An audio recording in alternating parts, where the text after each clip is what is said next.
Durante el lanzamiento de Full Popular, la estrategia del SENA para impulsar la economía popular, el presidente Gustavo Petro hizo una férrea defensa de la reforma laboral que de manera sorpresiva y sin tanto ruido llegó al Congreso de la República. Que no pueden alzar los salarios, nos dicen, que no pueden recortar la jornada de trabajo, que el día de tiene que seguir siendo hasta las 10 de la noche y no a las 6 de la tarde, como creemos nosotros que termina, nos dicen, porque entonces si se hace eso, echan a los trabajadores y se crece el desempleo. Mamola, ¿quién dijo eso? ¿De dónde sacaron esa teoría estrambótica? Eso no existe en el pensamiento económico. Y frente a la desaceleración del crecimiento económico, Petro anunció una nueva medida de choque para aliviar la llamada economía popular, en la que haría un revolcón en el Banco Agrario. Fondos que son del presupuesto y se guardan en la banca por ahí, a veces hasta tiempos largos, o en el Banco de la República, se pongan en el Banco Agrario para que haya un mecanismo mucho más grande, en un volumen mucho mayor, de préstamos a tasas de interés subsidiadas para la economía popular, no solamente rural. El Banco Agrario y Popular, por tanto, tendría que volverse el banco más grande de Colombia.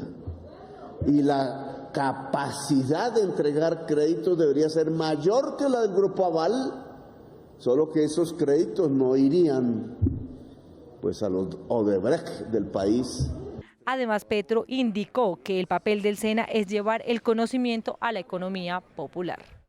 Y después de este evento allí en el SENA, por más de 3 horas, el presidente se reunió con el Consejo Gremial. Esa reunión que recordemos se había aplazado, estaba acordada, el presidente la canceló a última hora, bueno, finalmente se dio. Al término de ese encuentro, los voceros de los empresarios le recordaron al presidente que ellos generan el 80% del empleo del país. Yo incluso se lo dije al presidente, creo que no lo hemos hecho bien.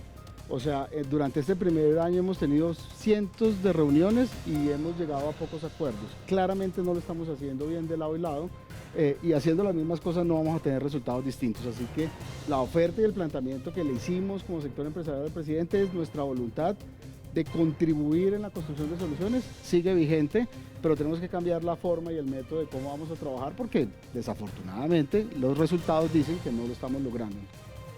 Bueno, y otro de los que se pronunció al finalizar este encuentro fue el presidente de FENALCO, Jaime Alberto Cabal.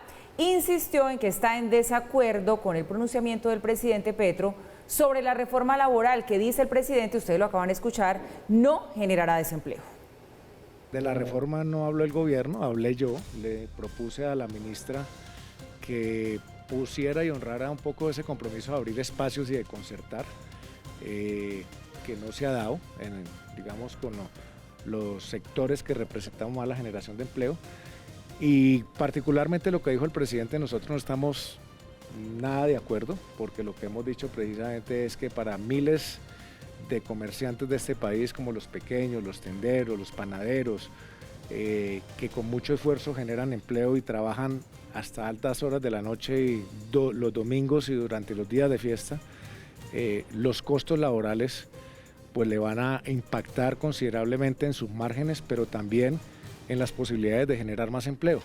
O sea que ese es un tema, por ejemplo, que está en punta y que nosotros desde FENALCO extendimos la mano para que haya un espacio de concertación y de trabajo conjunto y que nos escuchemos y no solamente pues estemos parados en orillas diferentes. Y la ministra de Trabajo, Gloria Inés Ramírez, le respondió justamente al presidente de FENALCO, quien aseguró pues, que no hubo concertación de esa reforma laboral. Esto fue lo que dijo ante los reparos del doctor Cabal. Aquí no se han presentado reformas a espaldas de nadie. Estas reformas se han construido con mucha participación de colombianos y colombianas. Lo que hay que decir es que ese síndrome de la Coca-Cola del desierto se acabó. Bueno, Mauricio, aquí tenemos una avalancha de pronunciamientos, de reacciones, ¿no? De declaraciones. Vamos a desmenuzar esto un poquito y como por partes, ¿no? No sé si le quedó a usted la misma sensación. Parecería ser que queda muy tenso el ambiente entre empresarios y gobierno después de esta reunión con el Consejo Gremial. Mire usted lo que decía el doctor Arce, le dejamos como sobre la mesa al presidente que la forma y el método aquí hay que cambiarlo, le recordaron que ellos son los que generan empleo, vio usted también los reparos del doctor Cabal y la respuesta de la ministra de Trabajo.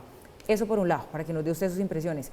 Y por otro lado, bueno, ¿es posible o no lo que decía el presidente acerca del Banco Agrario de convertirlo en el banco más grande del país? ¿Tiene la estructura del Banco Agrario para hacer eso realidad? Lo escuchamos por pedacitos. Paula, por pedacitos, sobre el primer punto, la relación entre el sector privado y el gobierno es todo un acertijo porque no saben exactamente los gremios y los empresarios por dónde agarrar. ¿En qué sentido? Se ha radicalizado el gobierno de Gustavo Petro, no es que me lo esté inventando yo, digamos que cuando se rompió la coalición de gobierno y empezó a gobernar dentro de su gabinete con miembros del pacto histórico y personas muy cercanas a él, esos matices de centro se empezaron a perder y las propuestas son las de reforma laboral, la de reforma a la salud, la de reforma pensional, son mucho más radicales que lo que esperaba el mismo sector privado hace unos cuantos meses. Por lo tanto, en medio de esa situación compleja, tensa, el sector privado dice, bueno, si yo me opongo férreamente a las iniciativas del gobierno, tengo que verme al día siguiente con el viceministro, que es el que va a dictar la resolución, que me va a dictar las reglas del juego, que me va a afectar la cancha sobre la cual voy a seguir jugando. O tengo que verme con el director de departamento que me va a dictar el decreto o va a hacer el borrador de decreto que va a firmar el ministro, que, etcétera, etcétera. Es una interlocución que hay que mantenerla de lado y lado. Del lado de los empresarios, por supuesto, en la medida en que el gobierno es el regulador de una cantidad de actividades que incluso sin pasar por el Congreso puede cambiar reglas del juego. Del lado del gobierno, porque ustedes lo han visto, 80% del empleo en el país lo produce el sector privado. A nadie le va bien con una confrontación en esos términos. Creo que la reforma laboral, como la llevó la ministra nuevamente, casi que sin modificaciones importantes frente a la que se cayó en la legislatura pasada, y sin haber tenido mayor diálogo con los gremios, es un mal indicio en el sentido en que no parecería que ese diálogo fuera a fructificar.